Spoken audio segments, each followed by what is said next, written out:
soup that I posted yesterday in the night for dinner. Also asked me whether that's the only thing I have for dinner. Yes, my soup is really hearty, so that is the only thing I have for dinner. Also, I finished my dinner by about 6:37 p.m. and I don't eat anything until about 12 noon the next day. So yes, that's called intermittent fasting. I'll make a nice big juicy video out of it for those who are interested to know about intermittent fasting. I've been doing it for many years now, at least 4 days a week.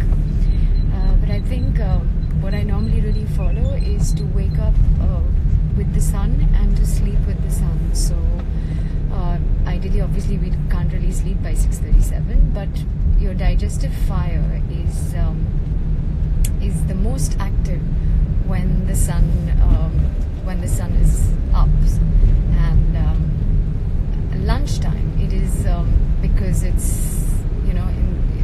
it's the most prominent and burning up, which is when your digestive fire, or Jataragni is what we call it, is the most effective, and that is the time that I have my big main meal, which consists of grains and vegetables, lots and lots of vegetables, and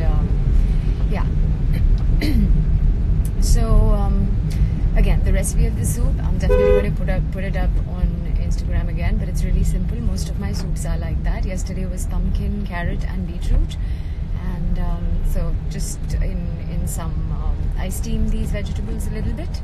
I don't like using pressure cooker because you end up losing a lot of nutrition or nutrients from the vegetables.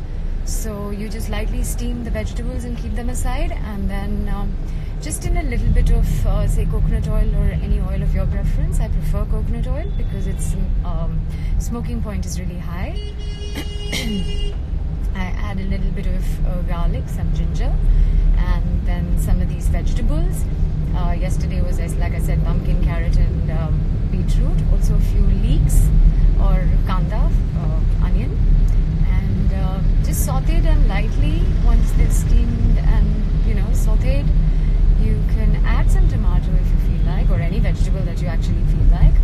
I also add, to make it slightly thick and hearty, I add sweet potato. So sweet potato is pretty much there in each of my soups. My family doesn't like eating it raw or just steamed. I love eating it steamed. Of course, you can't eat it raw. But once it's so this is the way I put it, so that we get all the goodness out of it. And so yeah, some sweet potato in it, and then just put it in a mixie, give it a whiz. You can add some basil leaves in it if you want. You can put some rosemary leaves if you want. Every day you can add like a different flavor to it, and it works beautifully. Also, then once you're done with whizzing it, is when I put some coconut milk in it. Coconut milk is always fresh. I always make it fresh because I don't like what you get in the market. I'd rather not use the processed stuff that is there. So yeah, it's very, very easy to also make coconut milk at home. And once I've put the coconut milk in, I do not boil my soup. If you want, just warm it up slightly, but do not boil your coconut milk. Again, you lose all the nutrition. What is the point of eating it? And then of course I add, like I said, a lot of seeds. It just depends on what you have, because seeds are also extremely nutritious. So there's pumpkin seeds, there's chia seeds. Also, when you add chia seeds, please remember you need to drink a lot of water. Either you soak the chia seeds, because otherwise it actually draws a lot of water out of your system, because they like to swell up. If you've soaked chia seeds, you would know that they sort of drink up a lot of water.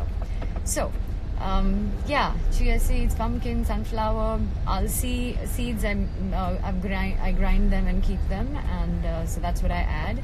Of course, for some great fat, which is a macronutrient, I had some avocado yesterday, and you could add a dash of olive oil on top of your soup to just make it a little more tastier. I would prefer to eat olives instead of having olive oil, because olive is what nature has given us. So you eat it how your Mother Earth has given it to you, and not take away all the goodness and just keep all the fat in the olive oil. But yeah, it tastes a little good, so you can add a little bit if you feel like, and your soup is ready. Yeah, there was also a little makhana with it, because that's something I enjoy once in a while. It tastes really yum. And that was my soup, and it's kept me. I haven't eaten anything after that till now. It's 11:30ish, I think, or so. I'm going to get home in a little bit and then have some fruit to begin with. So yeah, so many of you have asked me about my diet plan, program, etc., etc. I eat, my first meal is always fruit. I eat a nice, really big, chunky bowl of fruit at about noon, about 12 noon in the afternoon. And right now mangoes are, they're almost going, but I love them, so I have like 2-3 of them to begin with. There's also I don't like to mix my fruits with any other vegetable or any other meal. So fruit meal is a fruit meal, and that's it. I don't mix it with anything else. Fruit and dry fruit can be had together. It is very simple, because fruits take very, very little time to digest. In half an hour, they're out of your system. So, which is why you do not want to mix them with other foods, which take a slightly longer time to digest. Also, the whole thing about eating fruit after lunch and after dinner is just, it doesn't work for me, or just the way it is because, like I said, food takes very, very little time to digest. So, if your body's processing the other food at lunch, and if you top it up with fruit, the fruit is just going to stay there and putrefy and give you gas and other different ailments in the long run. And I made a post about me having stomach issues for the longest time, from my teens and 20s, and half of my 30s I've had a really bad stomach issue with IBS, with just a lot of diarrhea, a lot of constipation, and all of that. And it was just wasn't really a great space to be in when your stomach is not right, because your stomach apparently, or your gut, is your second brain, and if it's out of whack, you start getting all these diseases, lifestyle disorders, and your immune system is compromised. So, which is why after lots of doctors or lots of medications and doctors, etc., where I couldn't find a proper healing process for my own self, is when I've started researching and figuring out what it is that I need to eat for myself to take care of myself. And touch wood, over the last many years, I've just been thankfully, my stomach's been just perfect and happy. And it's just happened because I've realized what foods should not go together, what you need to eat and how. As you grow older, I think, post 30, post actually 25, 30, you really don't need that much food to begin with. And like I always say, if you take a lot of sunlight on you, your need for food also will decrease, because sunlight is a lot of energy, and that's what food also gives you. So I have almost 3 meals in a day. I have one big meal, fruit meal at 12 o'clock. Then about 1:30, 2 o'clock, I have a nice big lunch. My lunch is also, because I do a lot of intense yoga practice, my lunch is a slightly heavy meal. If you are looking at the computer most days, then I think cut down on your meal size. My meal is normally one bajra or jowar. Right now it's kind of hot, so I eat jowar roti or rajgira, or whichever millet that you feel. Most important thing that I did, which actually settled my stomach down, was giving up 3 really not nice ingredients in my life. One of them is sugar. Oh God, just stay away from processed sugar. You want to put something in your chai or coffee or whatever, go ahead, put a little bit of honey, a little bit of jaggery, or dates, date syrup.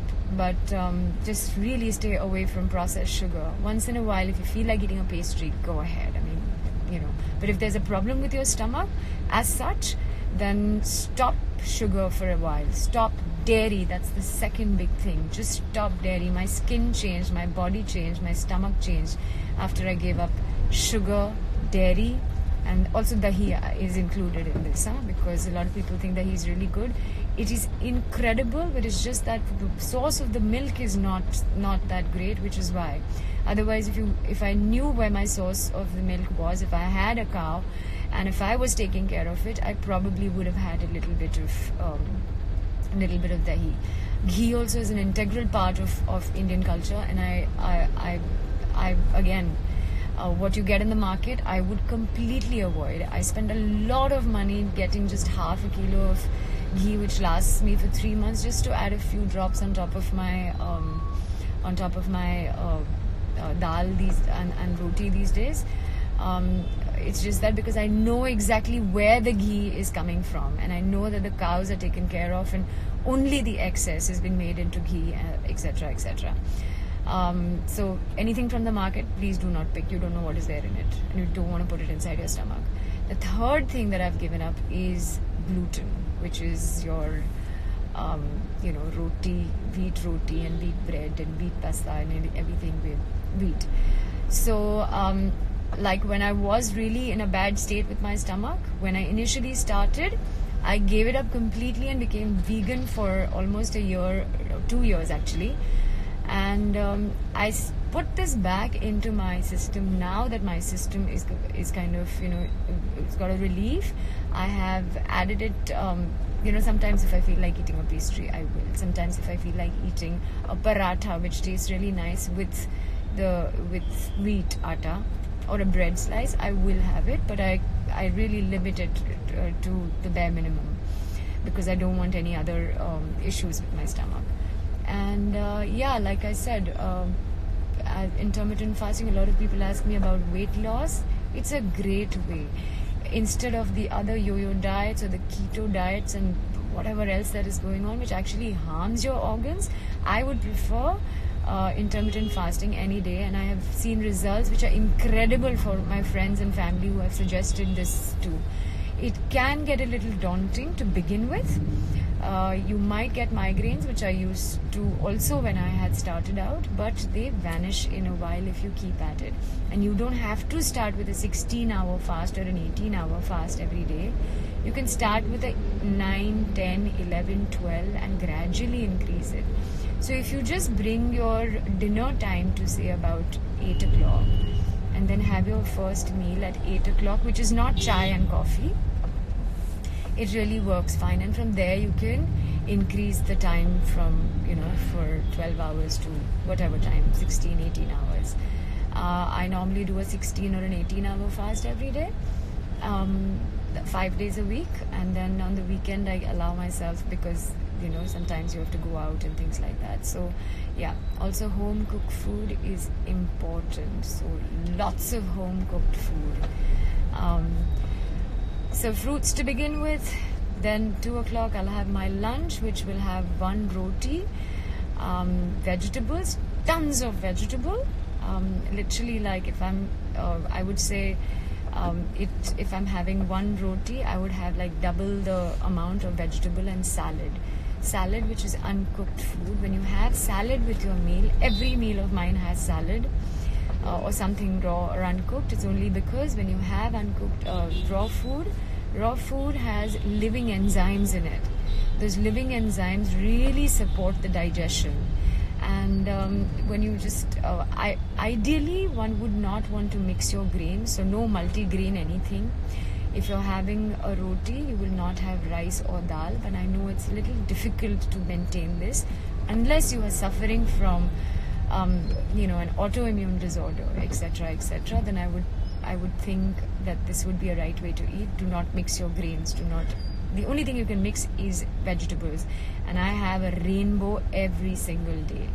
all colors of vegetables that I can find, from gajar to mooli to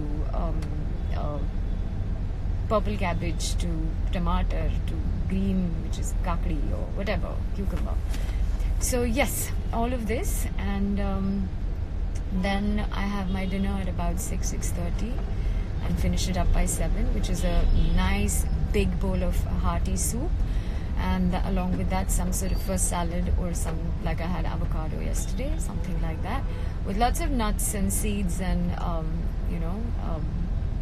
that's also your essential nutrients. So that is how I end my day. And so another thing, I know a lot of questions will be asked about, oh, you're not a doctor, why are you talking so much about this and all of that? Listen, I've told you what has worked for me, and it's worked beautifully, not just for me, for all the people that I have been helping. Also, I may not be a doctor, but I've done about 3 nutrition and health courses, and I'm going for a big one at some point next year. So well, I will be certified, but at this point of time, this was my healing journey, and if you do not want to follow it, please do not. Do whatever you want to do. It's your life. But I'm just saying, because a lot of people have mailed me, or asking me that what is it that I do for my diet, for me to remain slim, or for my health issues that I've had, which I mentioned in one of the posts.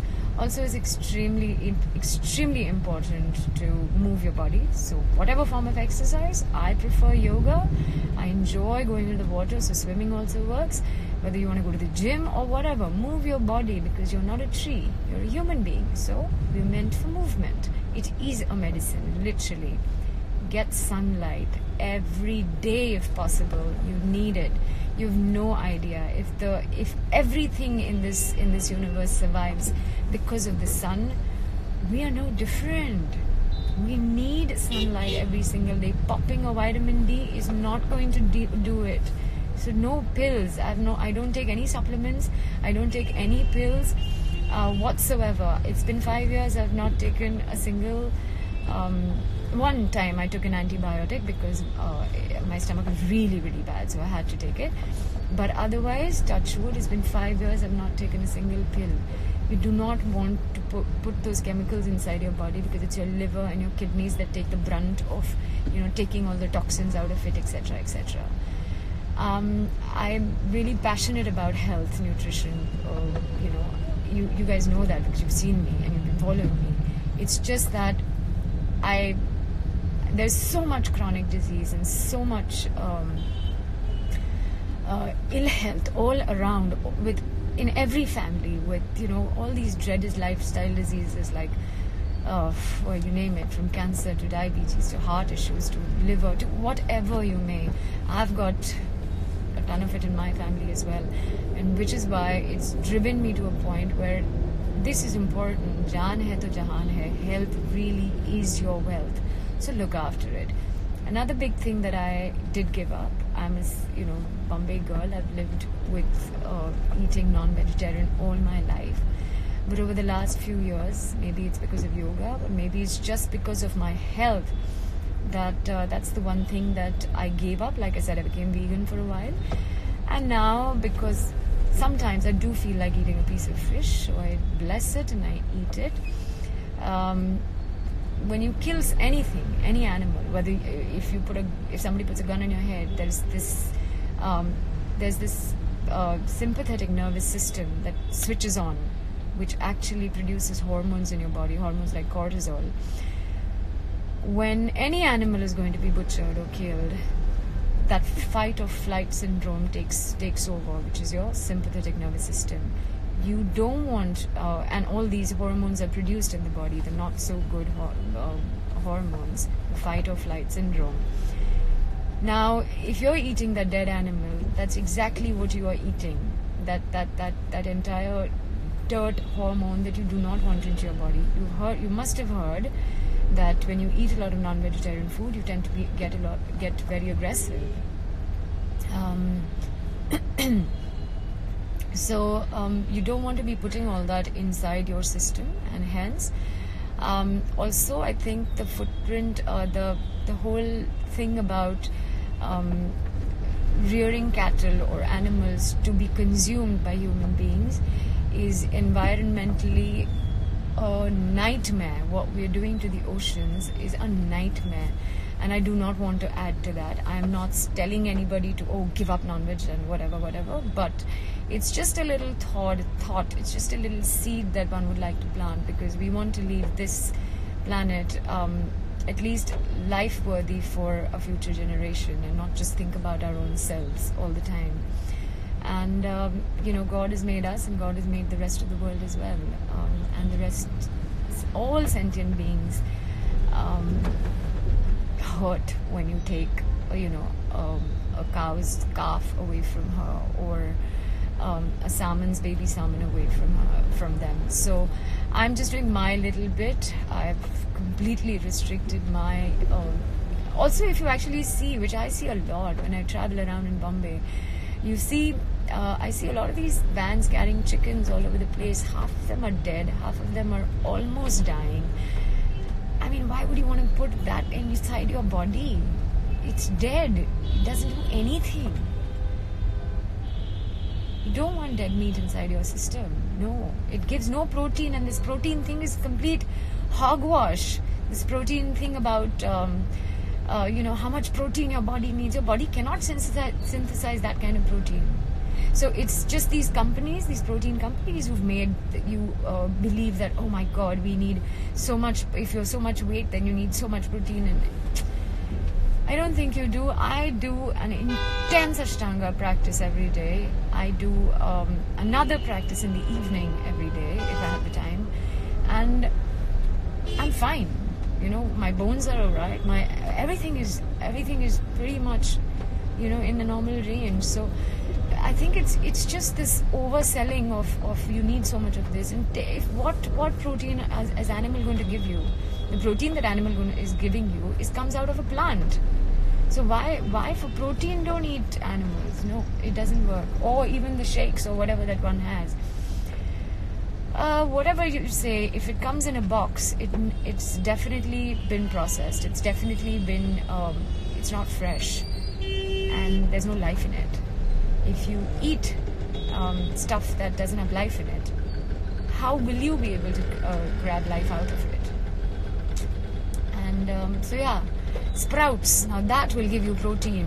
Please have a ton of sprouts if you want, and a lot of hemp, spirulina. All these are really phenomenal protein. Protein to have, instead of going to a box full of, I don't know, whatever whey or whatever else that vegan protein people have come up with and stuff. Instead of having pea protein, you would rather have pea, because there is so much more nutrition in that. And I'm going to put this up actually. I think I've spoken for a very long time. But I've been wanting to do this for a very long time, and thank you all for listening. I hope you take some of it back. If there are any more questions, I would love to answer. And then again, I'm not yet a certified doctor or a nutritionist, but like I said, I've done a few diploma courses, and I'm doing a few more. And this was the way I have resolved my body dysfunction, and it's just a little help or a tip. And if you all want to grab something out of it, I hope somebody grabs, all of you get to grab something out of it. You're more than welcome to. And if there are any questions, I would love to answer. I will put this up as an IGTV video as well if I find a place to save this, because it's really a long video. But anyway, look forward to all your healing journeys. If there's anything, that more that you want me to add about recipes and about the kind of fruits, there is a lot of detail in it. You should need these fruits together and that fruits together, like oranges or anything to do with citric requires different kinds of digestive enzymes and juices. So you do not mix your orange family or the citric family with your other fruit, etc. But as for now, just understand that the fruit family, or fruit and dry fruit, can be eaten together as a meal. Do not mix it with other vegetables and roti and this and that and everything. No. So this whole season of mango, I've had mangoes like crazy, but I have not had a mango ka ras with roti or puri or whatever. No. Also, don't stay away from fruit because it's got sugar. It has so much goodness. If you follow a path of what I've just explained, you will never really need a diabetes or test or anything. Really, trust me. And I come from a family of diabetics, and if I'm giving you, this is actually, it's just like I said, this is how I've lived my life, and I eat like 4 mangoes every day. In the last 2 months, that's all I've done. And it's all good. Well, that's it from me. Bye-bye. Stay healthy, stay happy, and go out there, work out, conquer the world. See you later. Lots of love.